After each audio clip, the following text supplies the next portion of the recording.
Hey, Curtis, Hey, Oz. what movie do you have for us this week? Oh, kicking off a new month, Oz. We got a big one to start things off. We've got Merlin's Complete Auto Care combined with Disney's The Sword in the Stone, a little bit of Indiana Jones and the Last Crusade, some literal The Shining, all taking place at medieval times. This week, we're watching Excalibur.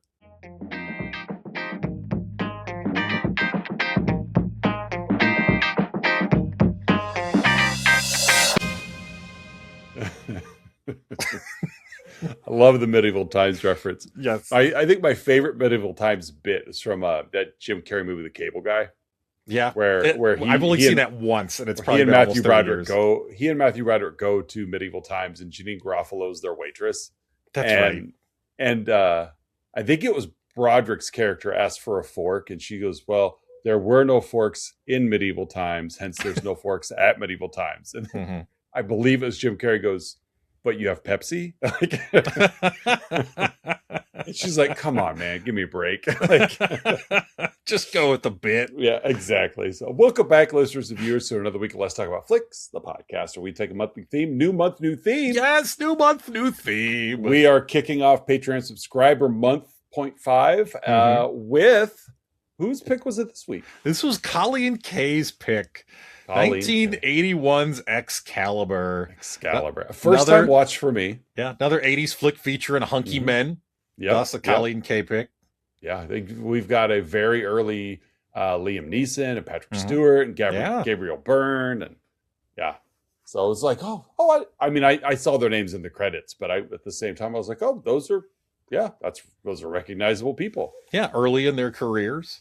Yeah, did I catch, was there Pierce Brosnan in this? I was thinking of a different movie I watched recently? Probably thinking of a different movie. I don't think there was a Pierce Brosnan in this one. Yeah, that was a different movie. Oh, wait, yeah, that was a different movie. That was Long Good Friday with Bob Hoskins that it's Patreon or Criterion movie I'm still pushing through. We had a very busy week last week. So, All right. So, Excalibur, March. Yes. We were recording on March 1st, so we didn't waste any time getting into Patreon subscriber month. No, we did not. And as we were talking pre-show, I'm still thawing. Was selling Girl Scout cookies out in sub 30-degree weather there, and the wind tunnel by the Woodstock, Illinois Walgreens. Yeah, they come pre-frozen for you. And they do. They'll thaw in time. Oh yeah, I love me a Girl Scout cookie, but I like my money more. I get it completely. Yeah, but they do taste so good. So. They do. Well, you've got the movie, the plot this week, so I've got the cast of characters. Yes. Who's in Excalibur? Lots of people. Pretty much all of them. Was they filmed this in Ireland or was it Scotland? Yeah, Ireland. So I think everyone in Ireland is in this movie. I believe they are. All of them. U2 is in there. Right. Shaquille O'Neal is in there. Shaquille O'Neal. Sinead O'Connor's in this movie. Sinead O'Connor, Shaquille O'Neal, yeah. Former Bear Sherrick McManus, he's in there. He's in there too. I don't know why that was the first MC last name. Former Bears core special teamer Sherrick McManus. WWE royalty, the McMahon family are in this movie. They're in there too. All of them. So, but no, we have this is, as you'll get to it, this is basically the telling of the King Arthur story.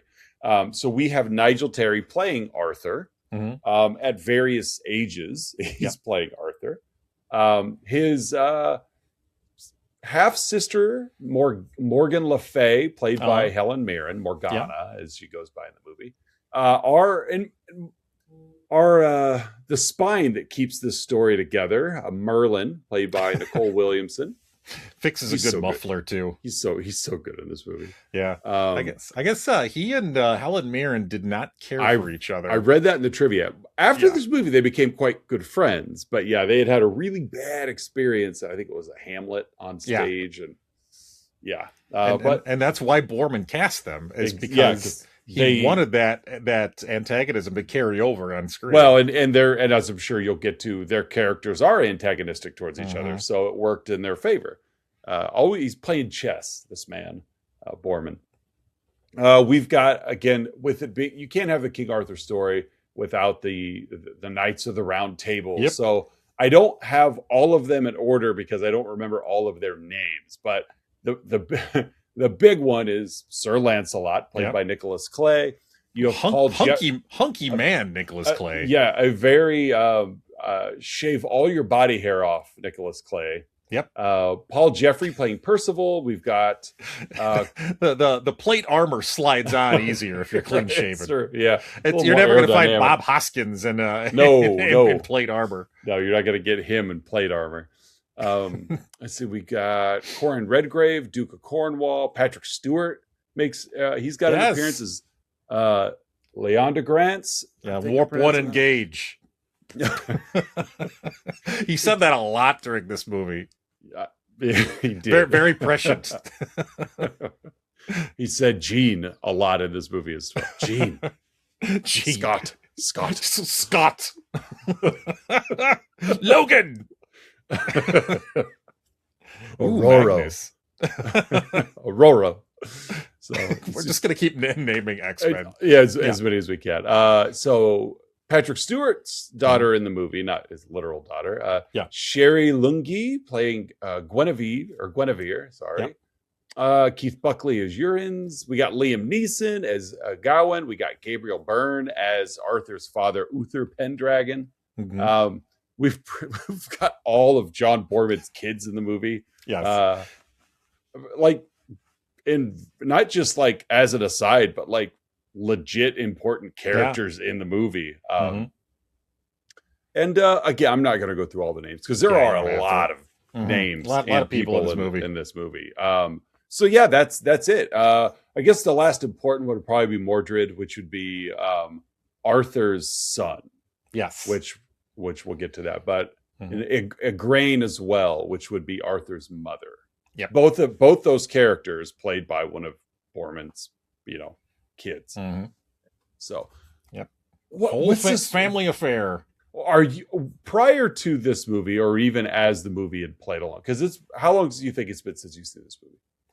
I mean, prior to this, just watching it again to warm up for this, it probably been. I know, Patreon subscriber Melissa L is a big fan of this movie too. Okay, we probably watched it maybe 8-10 years ago. Was probably the last time I watched it. So, not awfully long, but long enough. Right. I forget. First time watch for me.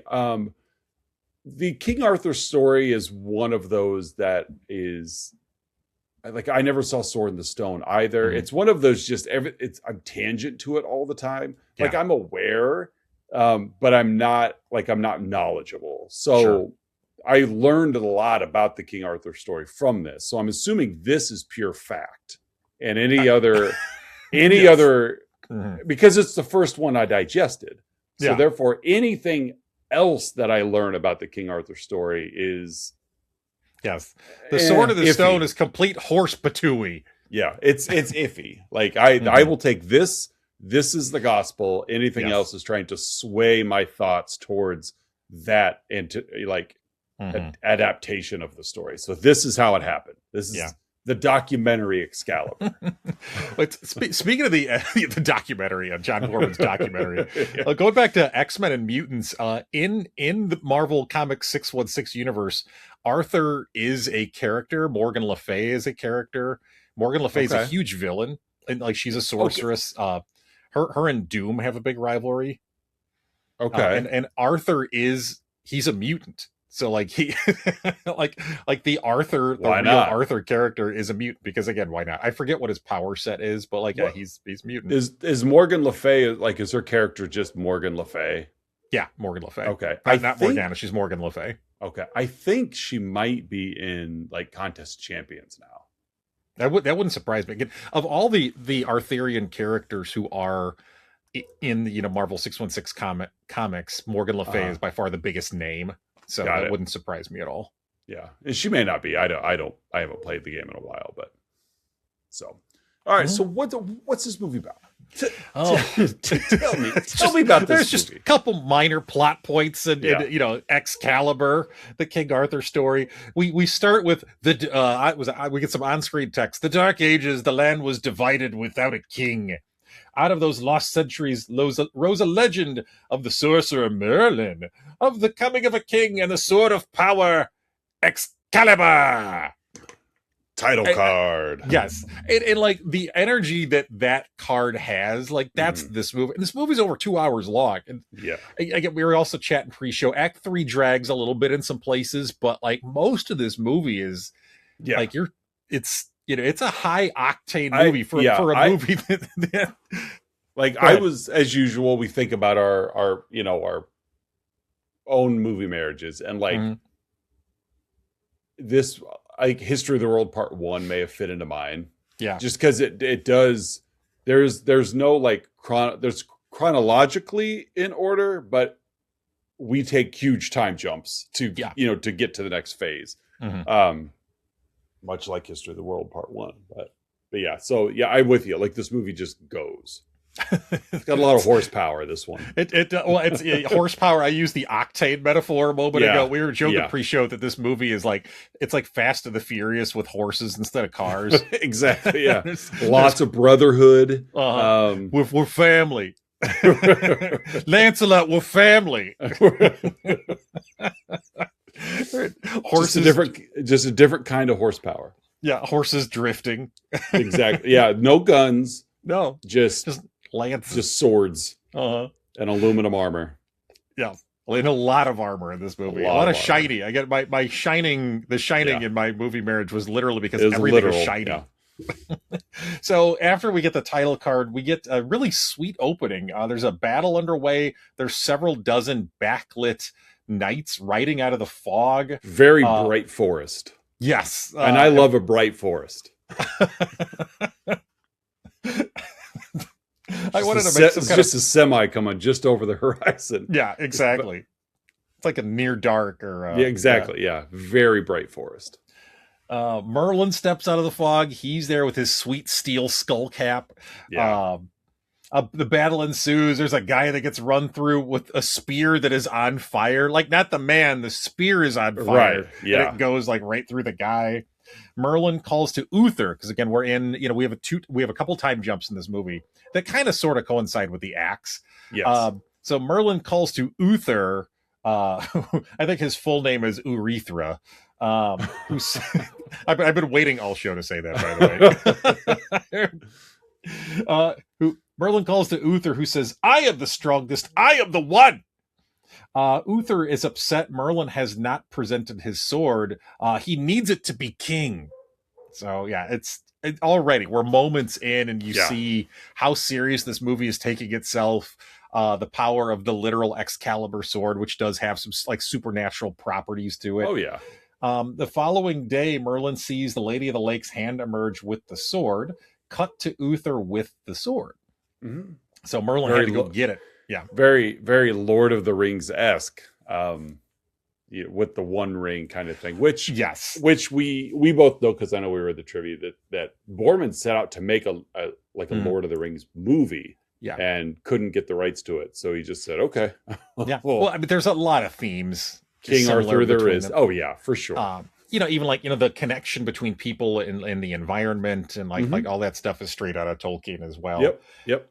So Merlin gets Uther the sword, and we cut to his foe Cornwallis surrendering to him, and Merlin is advising Uther. That's kind of Merlin's role here. Yeah.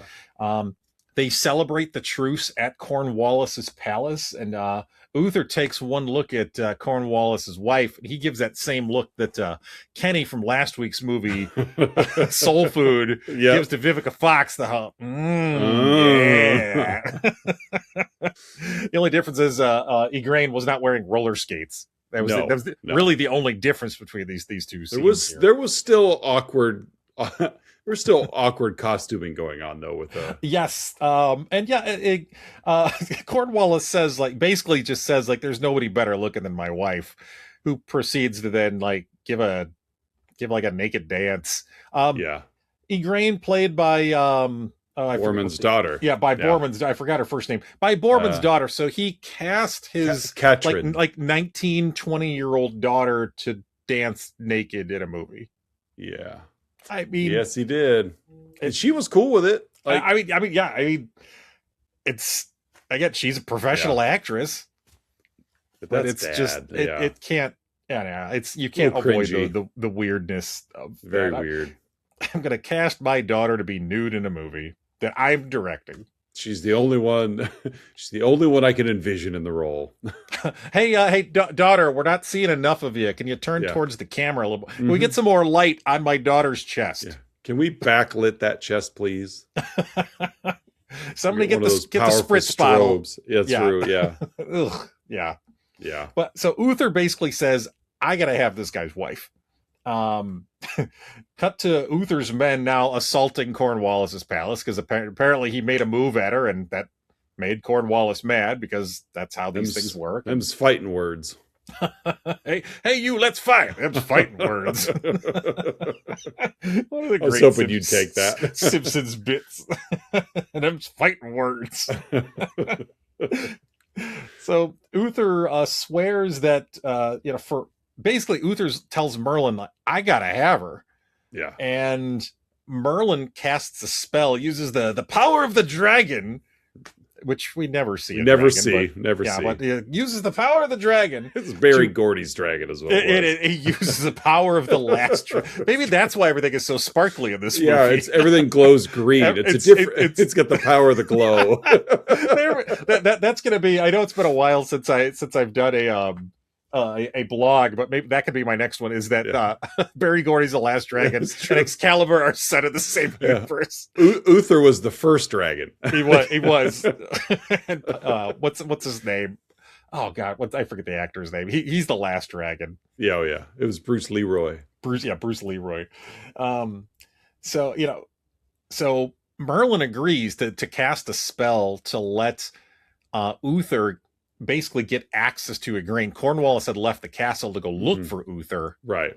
Like to hunt him, and Uther, under this spell, is disguised to look like Cornwallis. Yeah. And so not only does Merlin like create a bridge of fog so that he could just ride across the bay, on horseback. It's again pure fact, 100% nonfiction documentary. Excalibur. That's true. So he rides his horse on solid fog across the bay to go back to Cornwallis's castle, disguised as Cornwallis, to have sex with Igraine. Hey, honey, I decided to turn around and come back so we could have sex. Yeah, in my full plate armor.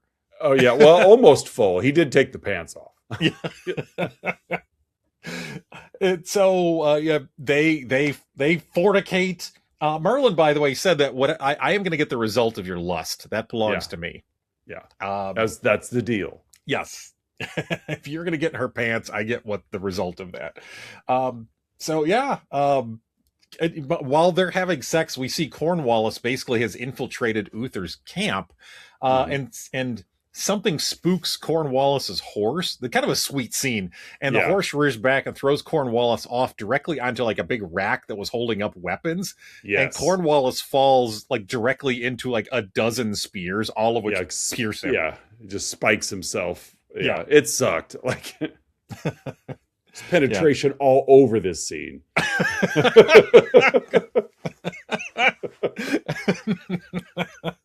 Too bad that suit of armor wasn't a prophylactic. It's true. So while Uther is collecting himself after his encounter with Igraine, he's pulling his metal pants back up.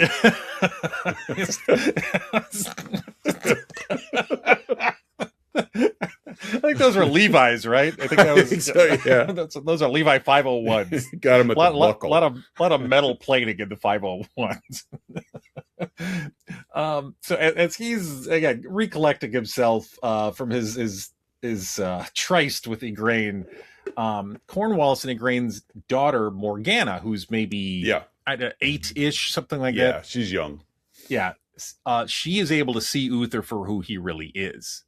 Because she also has magic powers. Right. Later, short time jump, Merlin comes back and claims the child. The child is now, it's baby. So, we're about a year or so later, and tells Uther that, Uther, you are not the one, but your son might be, and I'm going to protect him. Really sad and kind of unsettling scene of, the mother, of course, is just screaming, "Give me back my baby," as Merlin's just walking off with it. Sorry, deal's a deal. Yep. I know I didn't make it with you, but he did. Yeah. So the next day, Uther goes after Merlin, of course, and he's basically ambushed in the woods, mortally wounded, and as he's dying, he drives the Excalibur, the sword, into a stone. Right. And Merlin declares, "He who draws the sword from the stone, he shall be king." And Merlin tells baby Arthur, "Hey, you might be the one." We then get a time jump, Oz. 15, 20 years, something like that. Yeah. Still Nigel Terry. He's not playing a baby anymore. He's now a young man. Very versatile Nigel Terry. He's top billed for a reason. Yeah. A lot of range to that Nigel Terry.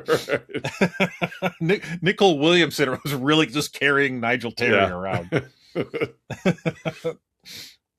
So time jump, 15, 20-ish years, and we get Leo de Grand's Patrick Stewart's character is trying to pull the sword from the stone. And I love all these knights. Like, they're so knighty. Like, they're so, they really are. Like, they're really into it. Like, there's this movie legit is playing it straight the whole time. Like, Boorman just showed up at like a local LARPing, just filmed.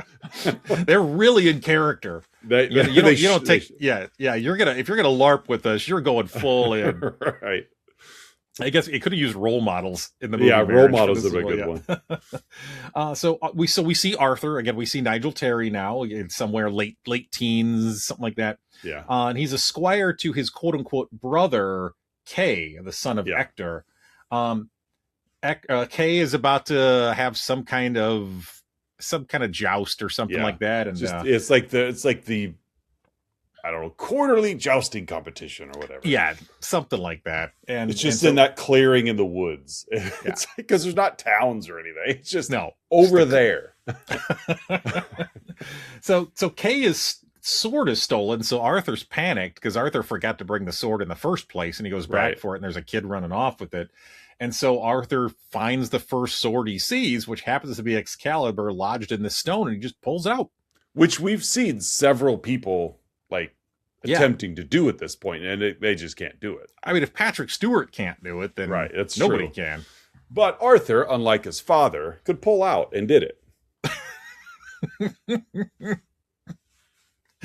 He wasn't even wearing plate armor. No, he was plain in this clothes. Scene, he wasn't. No, it's just burlap.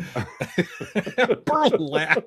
He was just wearing a potato bag. It was said 25 pounds on it. Burlap and twine is what Arthur was wearing. He doesn't even have a cool knight's name. He's just Arthur. Arthur.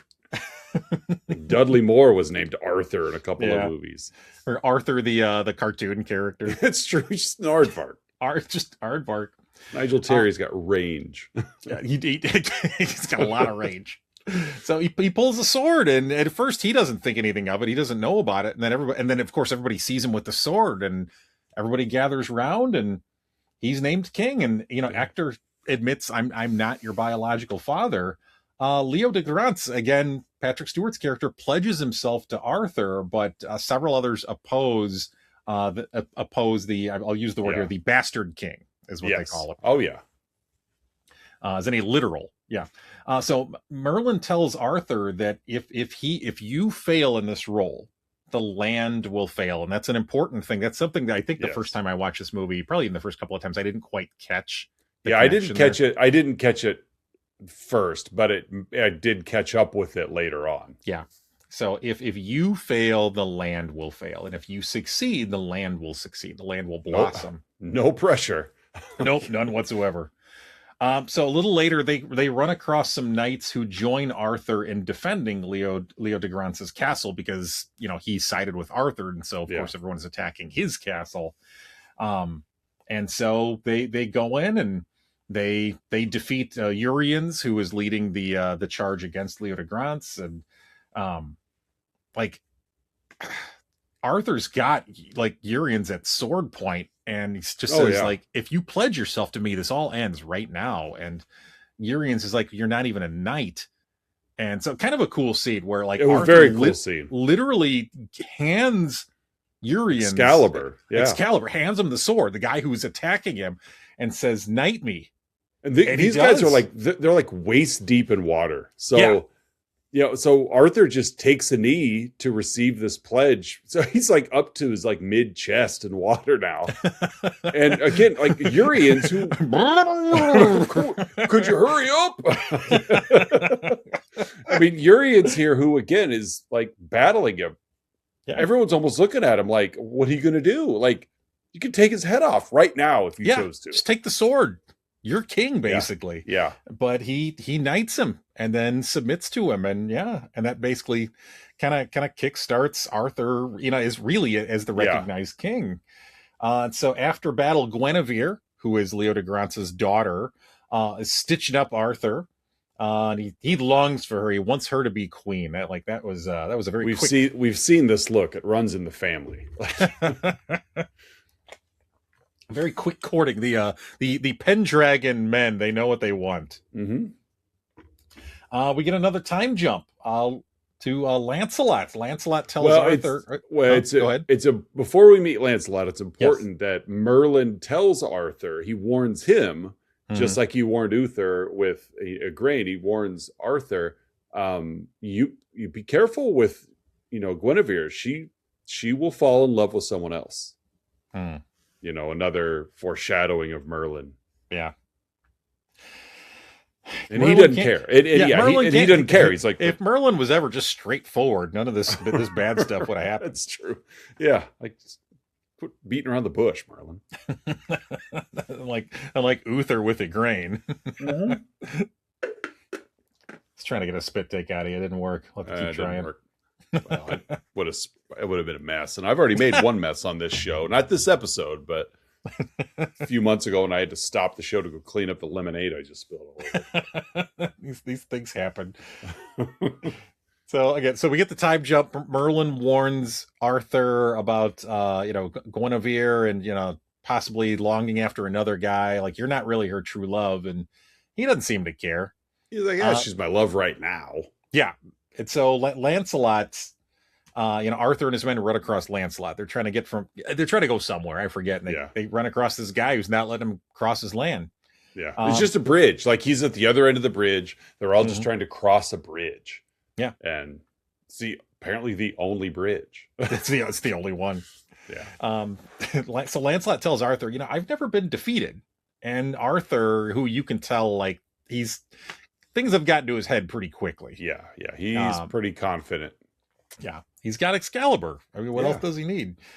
So they fight, and Lancelot gets the upper hand on an enraged Arthur, because he's losing and he knows it. And so things, like, for the first time probably since he's become king, aren't going his way. And so he calls on the power of Excalibur, like unnaturally calls upon the power of Excalibur to defeat Lancelot, and manages to cut through Lancelot's armor. Doesn't kill him, but wounds him and knocks him out for a moment, breaking Excalibur in the process. And Arthur says, "My rage broke it." And of course, Merlin is there to observe all this as well. And Arthur is regretful. He admits that his hubris broke the sword. Lancelot should have won. Like, I abused my power here, and that's what really happened. Good thing, though, is that they're in a body of water. Yeah. Because it's a good thing you don't ever have to pay back your penalties. Like, Lancelot should have won, but I still get credit for the win. So, so the Lady of the Lake appears in the stream they fought in, and she just gives him a brand new Excalibur. Yeah. So at the ready, there's one in every body of water. They're just there. You just got to look hard enough for it. It's like toys in the cereal box back in the day. They're all there. They're you just got to dig. You'll get it when you deserve it. So after the lady leaves, Lancelot comes to, and of course, pledges to Arthur. And then we get another small time jump as we see the knights driving off some invaders. And this is where Arthur declares the Round Table of Knights. So yes. This right here is kind of at the peak of Arthur's power, the peak of the kingdom. Everything's going well. Nothing bad can happen from here, right, Oz? Nope. No, this movie's over. So, cut to Lancelot ferrying Guinevere someplace, and he tells her, "You're about to marry my best friend, but I love you." Yeah. So nothing bad is going to happen here. Where the guy that should have defeated Arthur, who is now his best friend, basically tells his fiance, "I'm in love with you." Mm-hmm. Just FYI. Yeah, heads up. Yeah. FYI. Before you get married, just wanted you to know. I'm just going to share this little tidbit with you. Yeah. So at Arthur and Guinevere's wedding, Morgana appears. Mm-hmm. So we see her in adult Helen Mirren form for the first time. Morgana sees Lancelot, or she reveals to Merlin that she is a necromancer. I love that word. It's so much cooler word than wizard or sorceress. Yeah. Necromancer. And she wants Merlin to teach her everything that he knows. Teach me. So after Lancelot recruits Percival to be his squire, there's kind of a long sequence there. Yeah, a little too long, but whatever. Yeah, there's a couple. Again, this movie clips along at a pretty healthy place with a couple exceptions. And well, they got it. I think Boorman, knowing the true documentarian he is, realized I have to build in a pee break or two. Because this is a 2-hour plus movie. Yeah. So this Percival scene's the first. And knowing full well that this movie was going to draw LARPers into the theater who were going to be wearing full plate armor. Or at least full cardboard armor. Yeah. They're going to need a couple of minutes to go to the bathroom and, defrock. Yep. So the Percival Lancelot scene is the first. Yeah, that's your pee break, nerds. Yep. So Morgana sees Lancelot catch Guinevere's eye and leave during a round table meeting because Lancelot is in love with Guinevere and he can't bring himself to be there. Morgana then influences a drunk Liam Neeson, the Gawain character. So Morgana influences Gawain to accuse Lancelot of lusting after Guinevere. And Gawain demands a fight against Lancelot. So that night, while sleeping in the woods, because that's what Lancelot does, he goes out and finds a mossy patch and just sleeps nude in the woods. Yeah. He asks the gods to purge him of his love and feelings. As he wrestles with himself in his sleep, he accidentally, in real life, basically rolls onto his sword and runs himself through. That was really solid special effects. It was his hip is kind of in the front of the frame and you see the sword run through. Yeah, it's good practical effects usage there. Well, and then he pulls it, he removes it. Yeah. And right there on camera, I was fully expecting a cutaway or something. I'm like, that was well done that you extracted the sword. Obviously it wasn't run through the actor, but the it was run through the stunt man. True. But it's the part of the sword that was behind him, it was really well done. It was clean, it just looked well shot enough that it's for a 1981 movie you think, I'm pretty sure I know how they did this, but that was still really impressive. It was pretty cool. And it was right there in the front of the camera in daylight. Yeah, exactly. There's no shadows hiding it or anything. So yeah, well done there. So he's run himself through with the sword, through his hip and kind of his left side there, kind of right below his kidney. So of course Lancelot doesn't show up to this fight with Gawain. And so Percival, his squire, says, I'll fight instead. And Arthur knights him, so Percival's now a knight. And just as Percival is about to start fighting Gawain, Lancelot shows up. Percival sees the wound. He sees that Lancelot is bleeding from his side. Oh yeah, it's pretty obvious. He's got a giant blood stain on that side of his armor. Lancelot still wins though. Brutal fight, but Lancelot still wins. And so Gawain, some really cool medieval weapons that you. Obviously, they come at it with joust, and then they come at it with swords. There's this really cool, extended joust sword that Gawain had. It had like two hand covers, and it was almost like a spear. It was. I was like, I've not seen that. You see morning stars, and you see different weaponry, but I'm like, I haven't seen that one. That one's kind of cool. He also reused that same prop in Taken. He did, yeah. And that one with the wolves attacking him out in the tundra, that one too. Yeah, that's the same. He insists that weapon is in every movie. Yeah, it's like Raimi's, like, Delta 88. It's in the new Naked Gun movie. Like Schindler's List, it was in there. Yeah, it's everywhere. It's everywhere. So Lancelot wins. Gawain declares the queen is innocent because this is how all legal matters are settled. Yeah. Lancelot goes back to the forest to heal. Guenevere follows him, and the music swells as they kiss. And Arthur knows Lancelot's gone, Guinevere's gone. We all were just talking about these two. Yeah. Probably not a coincidence. Merlin, do you think you can use your sight to? And of course, Merlin's like, yeah, they're together. Yeah, they're in the woods. What was that? Was it Shaggy? That song? Yeah. I was really surprised that Merlin described it that way. Yeah, on the bathroom floor. Buck naked. Got him red-handed. That was actually a sample that was used in Shaggy's song. That was actually Nicol Williamson that they sampled. This movie inspired that. Shaggy, huge Arthurian legend fan. He loves it. A big LARPer too, Shaggy. Only round tables in his home. No corners. Nope. Safety corn first. Walls made of corn. Only corn walls. Oh, only corn walls. No flour. Just corn. Nope. Just corn. This is such a stupid episode. So Merlin confirms that Guenevere and Lancelot are having sex and are together. And so Arthur follows him out in the woods, finds them asleep together, and takes Excalibur and drives it into the ground between them. Yeah. So they wake up and they see it's there. They're both like, oh, no. Ooh, they know he knows they know. Uh-huh. And so with Arthur basically sort of abandoning Excalibur in a way, he has also now severed that connection with the land. So kind of going back to that important thing Merlin told him, when you thrive, the land thrives. When you struggle, the land struggles. And he literally just stabbed it. He just stabbed the land. Like, of course it's going to die. It's going to. So the lesson learned there is don't stab the ground. Yeah. If you want something to live, don't stab it. Don't stab it. People and land.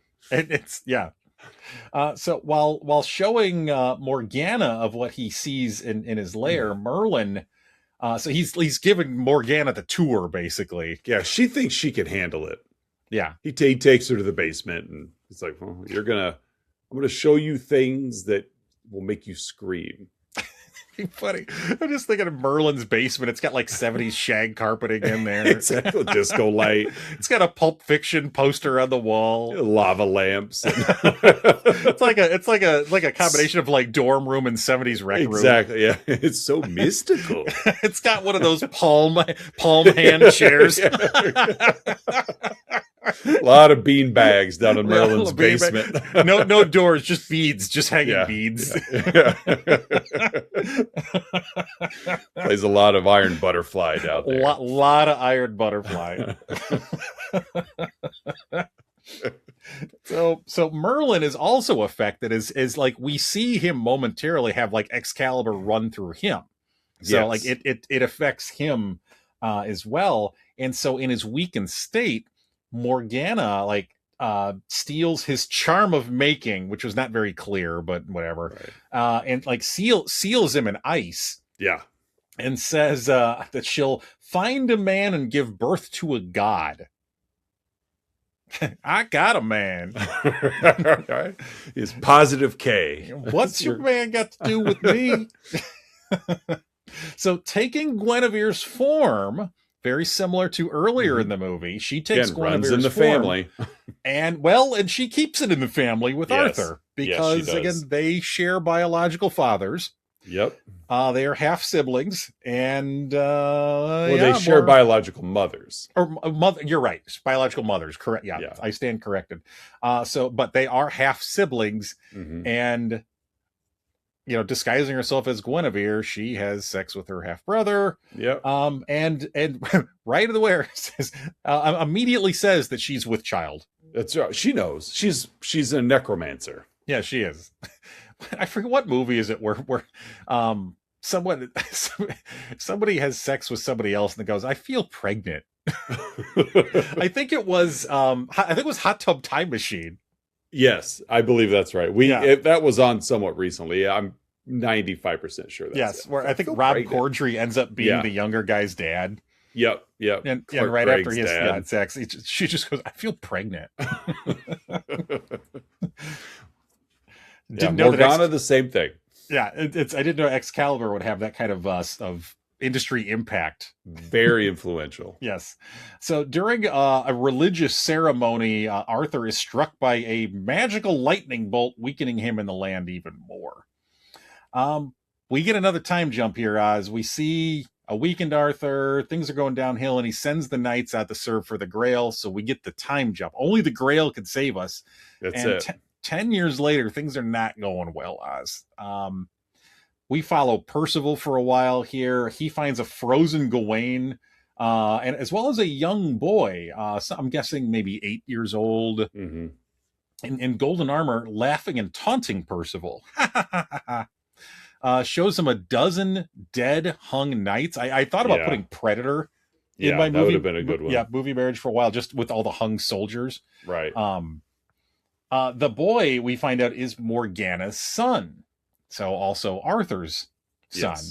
Yes. They bring Percival to their lair, and they're trying to tempt him, but he won't give in. He's too focused on his mission. So they hang him up amongst all these other dead knights, but just by an absolute miracle, the spurs on one of the other dead knights ends up just rubbing against the rope that Percival is being hung by enough to cut him down. However, while that's happening, Percival is having a vision in which he sees the Grail but cannot grasp it. Right. So the Grail, it's almost like a riddle in a way. There's like a spiritual connection to it. It's like you find it like spiritually, and then you have to almost kind of like solve the riddle to be able to claim it. To have access, yes. Yeah. So we get another time jump, Oz. Speaking of Hot Tub Time Machine. We're in 1984 now. We are. Red Heat just came out in theaters. Yeah, this movie's from 81, but even it knows what's happening. This is very Spaceballs of like, we're now. Yeah. When was then? That is now. Everybody knows I like to drink coffee while I look at radar. Everybody knows that. So we got another time jump. Morgana has made now late teen Mordred. So he's like basically the same age that we saw Nigel Terry first appear as Arthur. Yes. So late teen Mordred is in a golden set of armor that no man can pierce. Another kind of Lord of the Rings, like the whole like no man can kill me. Potential I just come up with. Do they keep rebuilding this? Because this is the second size of Mordred we've seen, and both sizes of Mordred are wearing this gold armor. No one can pierce. So one, if you can't pierce it, how do you make it? How do you form it and shape it? And two, does it grow with him? Is this like the Incredibles, how like your super suit just like adapts to your size? Sure, it just takes on extra dimensional properties. I think it does. I'm just curious, like who made this suit? I'd love to see Morgana being so frustrated by how fast he's growing. It's like, I mean, you've got kids. I've got a kid. How fast they grow, and you buy a pair of shoes, and 6 weeks later they don't fit anymore. And slow down, Mordred. I just bought you that suit of Imprented Patrol armor. Oshkosh bagosh isn't going to buy itself. Yeah, Carter's doesn't make them in your size. She's going to the Carter's outlet to get his armor that can't be pierced. Returning the armor she just spot 2 weeks ago because he grew I out swear of it already. he grew out of it. It's clean. Selling dicks. Left the tags on. That's true. Yeah. Consignment shop armor. Consignment armor. How about a yard sale with all Mordred's outgrown armor? So Mordred approaches Arthur's castle, approaches Camelot, and he demands Camelot, says that I want this. And Arthur says, like, I could give you my love. And Camelot and Mordred's like, that's the one thing I don't want. Yeah. Dad. Don't even want that, Dad. I don't want your love, Dad. Give me your credit card. Right. He says that the Grail Knights have failed, and I'm going to come back and destroy Camelot. So Percival, we go back to Percival again, and we watch as Mordred and his men kill Urians, an older Urians now, and with his dying breath says, Percival, you're the last knight. Later, we see Percival attacked by a mob led by an aging Lancelot, who has renounced his knighthood. He looks much worse for the wear. He aged a lot faster than they did. Yes, he did. Percival falls into the water. He has to strip his armor off to prevent drowning. So there's some visual metaphors kind of a sweet scene there. Yeah. Yeah. And he's as this is happening, because again, he's on the brink of death, just like when he was hung before. Yeah. He's transported back to this vision of the Grail. And he's able to finally recognize and state the secret of the Grail. The secret being that Arthur and the land are one. Mm-hmm. And since he is now fully aware of this, he is presented with the literal Grail. Yeah. The cup, which he brings to Arthur, drinks of it. Arthur says, I didn't know how empty was my soul until it was filled. And he's instantly reinvigorated, Oz. Yeah. Just drink a Red Bull. Sits up like Nosferatu does in his... Red Bull gives you wings. Boing. We get Fortuna playing, Oz. I love this. I love this song. Yes. So that's playing as Arthur leads the knights out of Camelot, and you're guessing for the first time in decades. Yeah.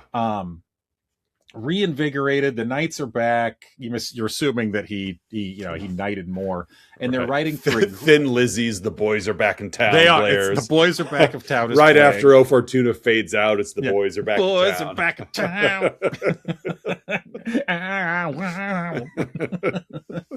So they're riding through this lush green field. You see, trees are blossoming, flowers are blossoming. The land is reinvigorated to go along with its connection to Arthur.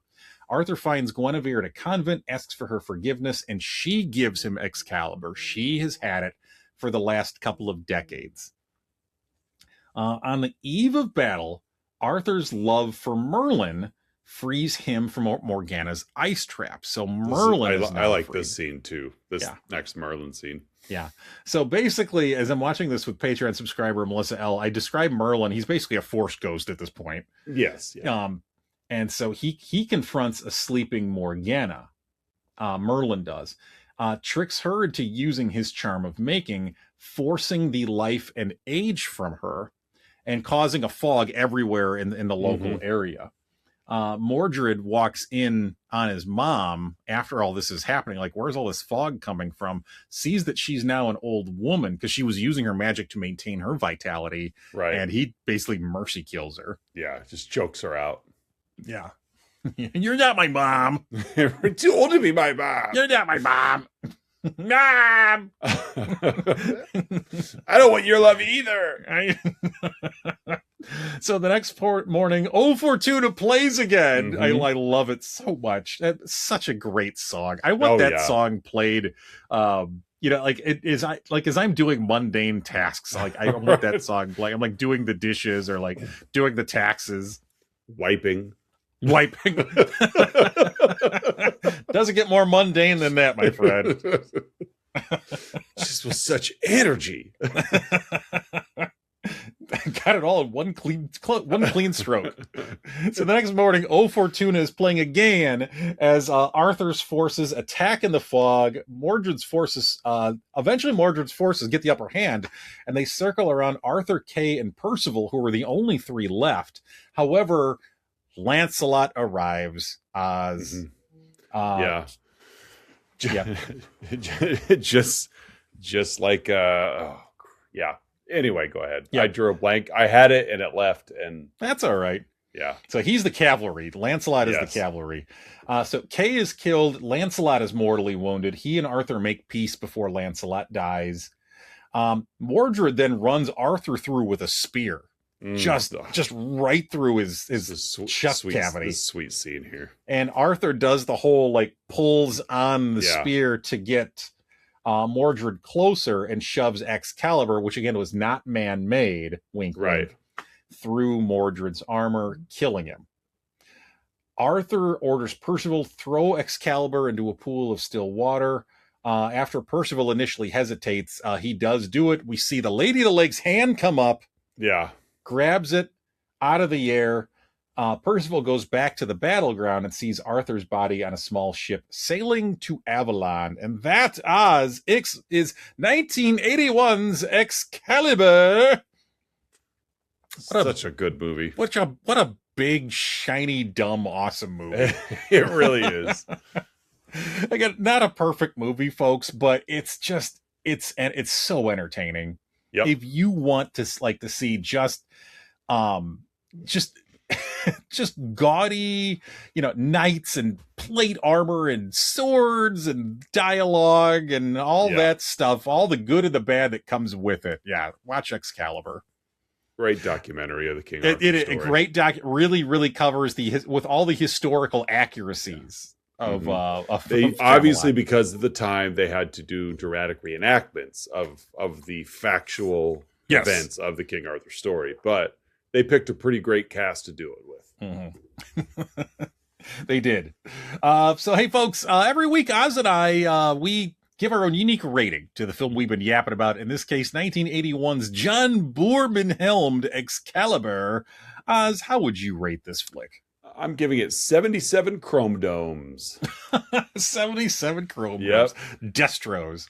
I almost went Destro, and I'm like, nah, I'm just going to go chrome dome. Yeah. Ninja Turtle villain. There you go. It's funny. I actually put down two possible ratings, and one of mine was going to be metal skull caps. Okay. Yep. So I'll go with my other one. Simpsons did it. What do you got? So I won't use metal skull caps for my rating. I'm going to go with 81 Helen Mirrens. It'd be a nice time. Yep. Yeah. I think it'd be a nice time for anybody. Mm-hmm. Mm-hmm. Again, folks, every week, Oz and I, we scour the interwebs searching for unprofessional reviews that tickle our funny bones, and we hope they tickle yours as well in this week's edition of Outside Insight. Oz, my friend, what do you have for your Outside Insight? I've got 3 short ones, all from Letterboxd. Perfect. And they're all bad ones. Okay. All half-star reviews. The Ooh. first one is from Dash. Dash? Dash says, I don't like too many unlikable characters. Okay. Yeah. Hope WATW says, bad movie. I wish swords were real. No such thing. It's this fabricated concept called a sword. Yeah. And Sank TVX AVAA says, one of the worst movies ever made.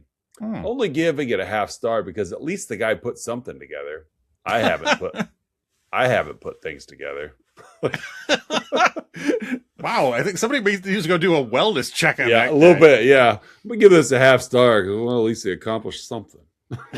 I'm gonna go more than I could have done. So those are my 3. Thank you, Dash, Hope, WATW, and Sync TVX AVAA. Divorced dad right there. Yeah. Well, at least did something. What do you got for your Outside Insight? I've got a couple as well. It's always all pretty short from the Internet Movie Database. First one is a 7 out of 10, left in January 2020 by David M. Vining, with the subject line, John Boorman is a crazy person. Everything about this film is big. Costumes entail men walking everywhere in full plate armor. Sets are huge and completely impractical. Performances reach for the rafters. It's very much of its own style, and the fact that Zack Snyder considers Excalibur his favorite movie just makes so much sense. Yeah, that is true. It does when you read it that way. This movie's got a lot more substance than Zack Snyder movies do, but yeah, I'm with them. Release Excalibur, the Snyder cut. 7 days long. Yeah. Filmed in real time. Yes. The second one I'm going to bring you is a 1 out of 10 from Potted Stew in January 2005 with the subject line, "Pointless and confusing retelling of Arthurian myth." It's not powerful epic filmmaking, and it's not camp nonsense. It's just dull. Most of the action takes place in near total darkness, so it's almost impossible to follow the plot, even if you can work out which of the million variations of the Arthurian myth he's trying to tell. Occasionally, Helen Mirren's naked body looms out of the night, which may have been nifty when the film was made, but now there are websites for that kind of thing. Oh, what a grosso. I know. Be better, Potted Stew. Oh. Yeah. God, I hate the days where I had to watch a whole movie to see nudity. Yeah. Thank God the internet's here. Saves me so much time. I had to wait 70 minutes to see Helen Mirren partially naked. Where's Mr. Skin when you need it? Just tell me the timestamp. Exactly. The last one, also a 1 out of 10, left by Kai Pai 1 in December 2008 with the subject line, Monty Python without the coconuts. Well, when I first started watching this movie, I thought I was watching Monty Python and the Holy Grail.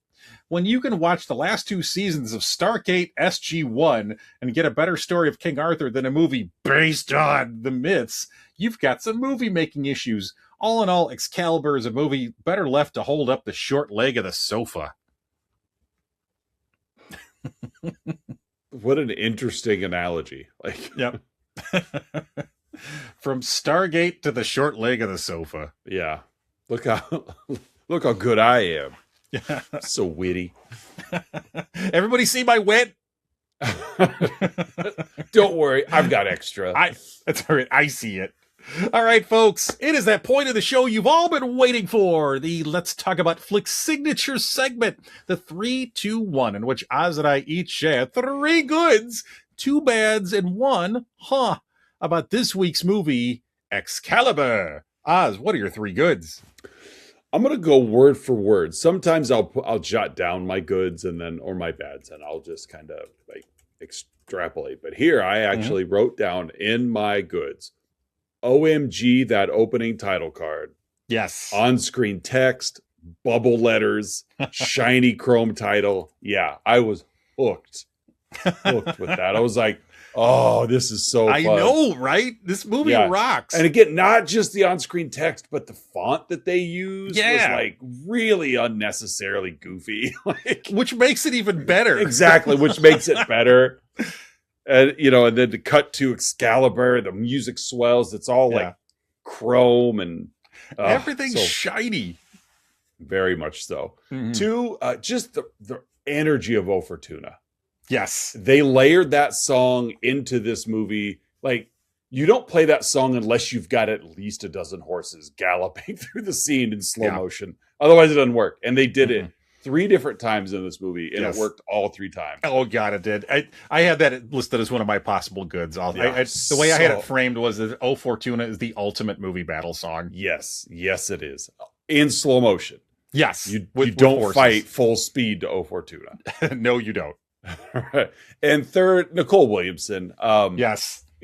Arguably the goofiest character in the movie of Merlin, just because everybody else is, at least with the exception of Morgan, based in some reality.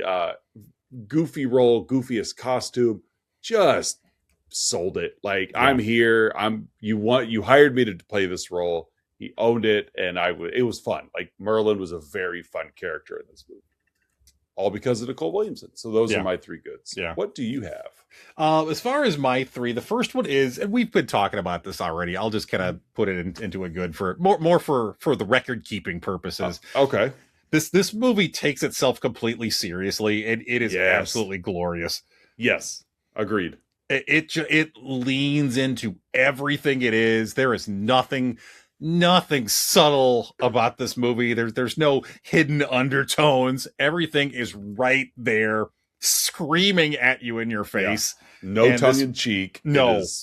There's no irony in this movie. It's all right there as this kind of movie should be, and it's absolutely amazing for it.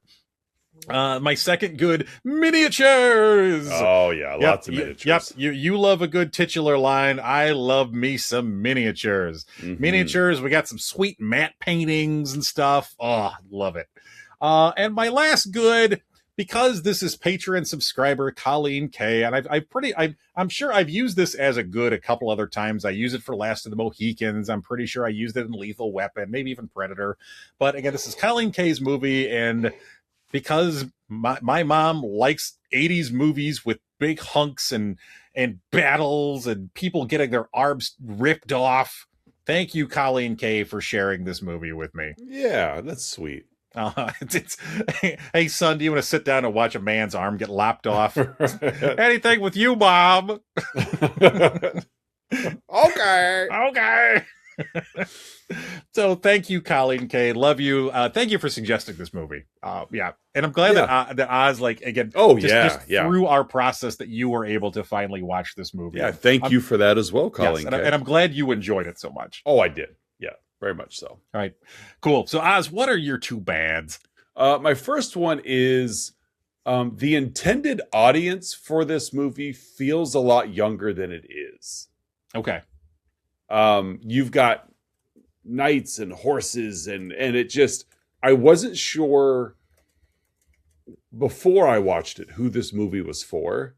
It feels like appropriate for a child just because of magic and wizards and blah blah blah. But again, you've got incest, you've got another basically rape, you've got a lot of violence, man's arm getting chopped off. I mean, the intended audience for this movie feels younger than it is, but it's not. Like, this is a hard movie. Like, not hard to watch. It's a great, fun movie to watch. But in 81 or mid 80s, sure, you sit down with your 8-year-old and you watch Excalibur and you cover his eyes a couple of times.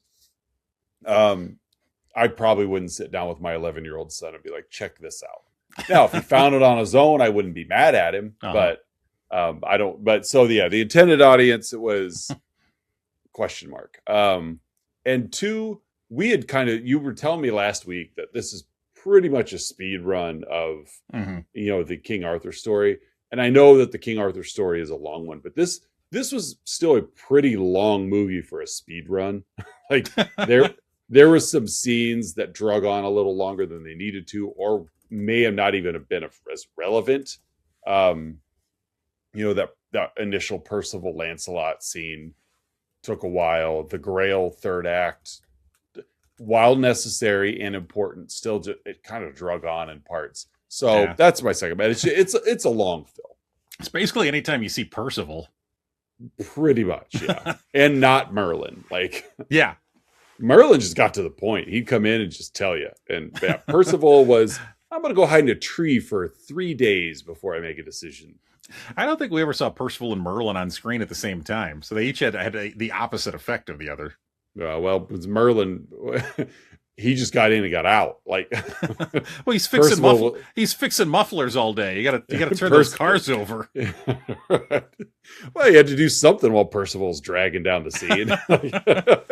Who names their? Sorry, go ahead. No, he had to take up auto repair. Well, who names their auto repair shop Merlin? Like Merlin Mufflers, Merlin's Auto Care. I don't know. We will cast a spell on your muffler. Right. Jack Merlin, probably. So what are your bads? Let's see. I got 3 here. I'm trying to narrow down. The first one I'll go with is that Nigel Terry isn't bad, but he lacks some gravitas for this role. Again, he wasn't bad. I'm not saying he did a poor job. I think that he might have been a little miscast. And it didn't ruin the movie by any means. No, but I agree. He needed the Knights of the Round Table to carry him through the film. Yeah, and he just as a performer, he's not. I don't think he's who I would have cast in that role. But agreed. Again, he did everything. Warren Beatty all the way. He was too busy making Reds. That's true. But no, I agree with you there. Like because I didn't know who was who before watching this movie, I had seen Merlin and so that was familiar to me. But yeah, Nigel Terry he's pretty bland. Yeah. So that's the first one. And my other one is that we never saw the dragon that Merlin was talking about. I agree. Like, man, I want to see a dragon. That would have been nice. Never saw it. Yeah. So no dragon. The one that they got left out as I was trying to narrow down for my three is that I was going to say Cornwallis's dumb horse got spooked by some birds and threw him off into that rack of weapons. Yeah. Yeah. Stupid horse. Do you think? I'd like to think that once he did that, he turned around and just kind of like tiptoes out. Yeah. Yikes. Ooh, that hurt. Yeah. So those are my two bads. What's your how uncomfortable would sex be in a suit of armor? Well, yeah, that's pretty good.